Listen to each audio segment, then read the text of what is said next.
Si algo tiene The Office aparte de buenos chistes, son personajes memorables. Y uno de ellos, con un desarrollo controversial, que lo hace ser amado o odiado según la temporada de la que hablemos, es Andy Bernard, The Nard Dog. Hoy toca hablar de cómo un personaje puede ser tan cambiante que incluso puede parecer que fueron personajes distintos durante la serie. Andy es un personaje tan recordado en The Office que a veces se nos olvida que no estuvo desde el principio, y que no llegó sino hasta la tercera temporada. Aunque por cierto, pudimos haber visto al actor antes en la serie, pues Ed Helms había audicionado anteriormente para el papel de Jim Halpert, y como sabemos, al final no fue quien se quedó, pero siguió el proyecto muy de cerca y se hizo fan desde un inicio. Por eso, cuando lo llamaron para platicarle que había un papel para la tercera temporada, no dudó en participar. Después de ser frenzoneado al final de la segunda temporada, Jim pide su cambio a las oficinas de Stamford, y es ahí, en su nueva sucursal, donde conoce a dos nuevos compañeros, que sin saberlo, pronto se unirán al equipo de Scranton, Karen Filippelli y Andy Bernard. Con su decepcionante talento para poner apodos y poco control de sus emociones, conocemos al nuevo compañero de Jim cuando se acerca a hablarle de una compañera a la que le andaba echando el ojo. No sabemos nada de la mujer después de eso, pero nos muestra el alma enamorada de Andy desde un inicio. Andy es el equivalente a Dwight en Stanford, un ejecutivo de ventas algo cercano al jefe de la sucursal y con una rareza particular. Y aquí comienza el bosquejo de lo que sería su personaje a lo largo de la serie, una copia de otro personaje con ajustes según el trasfondo. Andy intenta fraternizar con Jim durante su estadía en Stanford, y vemos que es alguien con la sangre pesada, que sirve para molestarlo pero no termina de agradar. Y cuando se mezclan las sucursales, llega con un plan para escalar en la jerarquía de la oficina, que consiste en caerle bien al jefe y hacer a un lado a quien le estorbe para eso. Y aquí se vuelve más interesante su participación, pues hace varios movimientos intentando desplazar a Dwight para acercarse a Michael. Desafortunadamente para él, su adaptación a la oficina no parece ser tan favorable como pensaba, pues Michael ya tiene definido su círculo de confianza, donde el favorito es Jim y justo después de él está Dwight. Y aunque gana una pequeña batalla haciendo que Dwight renuncie, no logra ser el segundo a cargo como quería, ya que en su intento por agradarle a Michael lo termina hartando. Sorry I annoyed you with my friendship. Con esas acciones vemos una personalidad que podemos llamar agresiva, pero al mismo tiempo denota su complejo de inferioridad, que posiblemente está justificado por cómo fue criado, pues tiempo después nos enteramos que nunca fue el favorito ni en su familia, y vivía bajo la sombra de su hermano menor, por lo que ni llegando a ser jefe de la oficina logra hacer sentir orgullosos a sus padres. Durante esta tercera temporada, mientras intenta ganarse un lugar en la oficina, es víctima de una broma que termina por llevarlo al límite. Avergonzado de la pequeña escena que acaba de protagonizar, decide retirarse y es enviado a terapia de control de ira. Por fortuna, a alguien en la producción le caía muy bien o algo de potencial le vieron, pues 5 capítulos después lo vuelven a integrar, esta vez con una nueva actitud, nuevo nombre y nuevas técnicas para controlar sus berrinches. Y aunque al final nadie lo llama por su nuevo nombre, Drew, cumple con su propósito de ser mejor persona y controlar sus emociones. Y con ese reseteo de actitud es donde comienza a mejorar su presencia en la serie, ya que si bien sigue siendo irritante por ratos, ya es alguien que te hace reír y con quien puedes empatizar en varias ocasiones. Durante las temporadas 4 y 5, Andy se termina de ganar al público, y pasa a integrarse como parte del cast principal de la oficina. Es en ese tiempo en donde más cosas interesantes nos dejan ver de su persona, sus traumas, sus hobbies, incluso su lado romántico, teniendo algo de éxito con Angela, con quien casi llega al altar si no fuera por Dwight. En este par de temporadas, al dejarnos conocerlo más, nos sentimos más familiarizados con él. Además, participa en muchos de los mejores momentos de la serie. En el mejor capítulo, del que por cierto ya hablé en otro video, lo vemos brillando con 2 escenas que me encantan. Primero gritando lo más obvio en medio del caos. Y después en la capacitación de primeros auxilios siendo el que alborota al gallinero.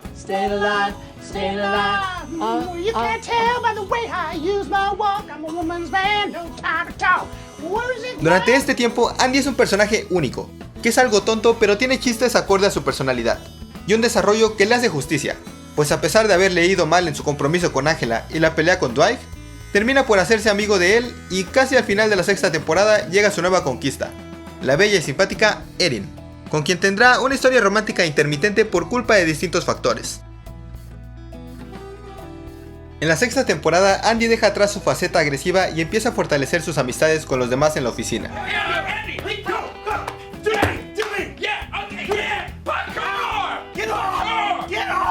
Además, se convierte en un personaje más infantil y dulce para encajar con la personalidad de Erin, y lo vemos tratando de conquistarla durante casi toda la temporada, consiguiendo lograrlo en el episodio 19, donde por cierto hace referencia a esta otra joya de serie. According to How I Met Your Mother, that's the date that your kids are going to wait patiently to hear about. En ese tiempo, Andy ya es alguien que se siente muy natural y que cae muy bien.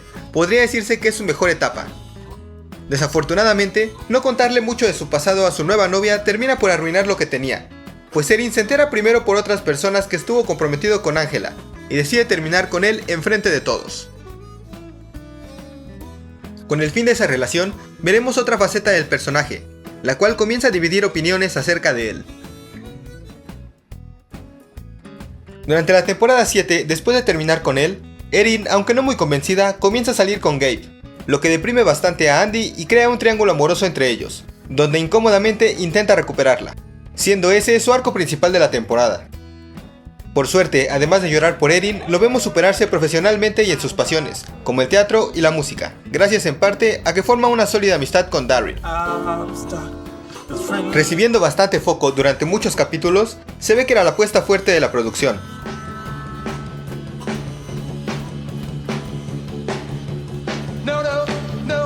Pues el actor también estaba ganando popularidad por su película ¿Qué pasó ayer?, sin saber que más adelante eso sería un problema.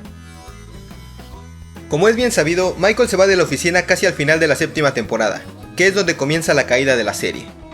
Inmediatamente, el comité de selección comienza a buscar un reemplazo sin mucho éxito, que es seguramente lo mismo que pasó entre productores y guionistas. Al final, en la última escena, es anunciado que Andy se convierte en el nuevo jefe de la sucursal, decisión basada en la aceptación del personaje y la popularidad del actor Ed Helms. En la 8ª temporada, con su nuevo puesto, vuelven a cambiar la esencia de Andy, esta vez tratando de copiar a Michael, lo que claramente no funciona. Y aunque el desastre que fue esta temporada no solo es su culpa, la verdad es que tampoco ayudó mucho. En esta etapa, Andy intenta ser un líder que motiva a su equipo, llegando incluso a tatuarse el trasero para incentivar las ventas. Y se muestra como alguien que realmente se preocupa por sus compañeros, intentando llenar los zapatos de Michael Scott de una forma más amable. Si bien no es un personaje deshecho, pues aún tiene buenos momentos como en Garden Party, donde vemos el origen de sus inseguridades, en este punto ya no es el mismo Andy entrañable. También en esta temporada tiene sus conflictos amorosos con Erin y Jessica, entre otras historias sin sentido, dejándonos varios de los episodios más aburridos de toda la serie, donde para rematar, llega su némesis, Nellie, quien llega a robar el puesto de Andy y la poca alma que le quedaba a la serie. Esa mujer se me hace el peor personaje de The Office. Al cerrar la temporada 8, tras vencer a Nellie y recuperar su trabajo y a su mujer, Andy parece haber triunfado, y uno esperaría que con eso nos dieran una mejor historia en la 9ª temporada, pero pasó todo lo contrario. En la última temporada, Ed Helms tuvo que ausentarse para filmar ¿Qué pasó ayer? Parte 3. Y para justificar su ausencia, los escritores decidieron que Andy se iría en un viaje de 3 meses en un bote por el Caribe, así nada más. Con lo que terminaban de enterrar al personaje, pues al regresar, Andy se volvió egoísta y grosero con el personal. Y lo peor es que por irse tanto tiempo dejó olvidada a Erin, quien durante ese tiempo comienza a enamorarse de su nuevo compañero, Pete, o Plop como también se le conoce. Y Andy, al no parecerle ese giro en su relación, se vuelve insoportable, y termina siendo antagonista de su propia historia de amor. Para rematar, hay un punto en que decide que ser gerente ya no es suficiente, y persigue su sueño de ser una famosa estrella, que termina dando momentos muy incómodos y no esa incomodidad graciosa que caracteriza la serie, más bien es de esa incomodidad que te hace querer dejar de ver la pantalla. Lo único que le hace justicia a Andy en esa última temporada es saber que al final consiguió un trabajo en su amada Cornell, y que terminó teniendo una buena relación con sus amigos de la oficina, cerrando con esa poderosa frase que dice en el episodio final, que es la que muchos nos llevamos como recuerdo de la serie y del personaje. I wish there was a way to know you're in the good old days before you've actually left them. A mí se me hace injusto lo que le pasó a Andy, pues siento que pudo dar mucho más, y que incluso en la 8ª temporada pudo ser de ayuda para compensar la salida de Michael, pero intentaron convertirlo en él, y con eso rompieron todo su desarrollo. Y ese horrible cambio de actitud en la 9ª temporada parece que fue escrito con odio al actor. El arco de Andy es una montaña rusa, pasó de ser el más odiado a ser molesto, luego a ser aceptado, subiendo a amado y finalmente lanzado abajo a ser odiado otra vez. No juzgo a quienes dejaron de ver la serie tras la salida de Michael, pues también se ahorraron ver cómo deshicieron a Nardog.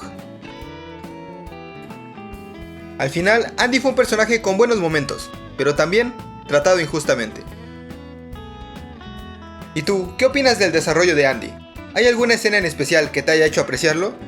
Hazme saber todo en los comentarios y recuerda suscribirte para ver el siguiente personaje de esta hermosa serie. Nos vemos pronto y muchas gracias.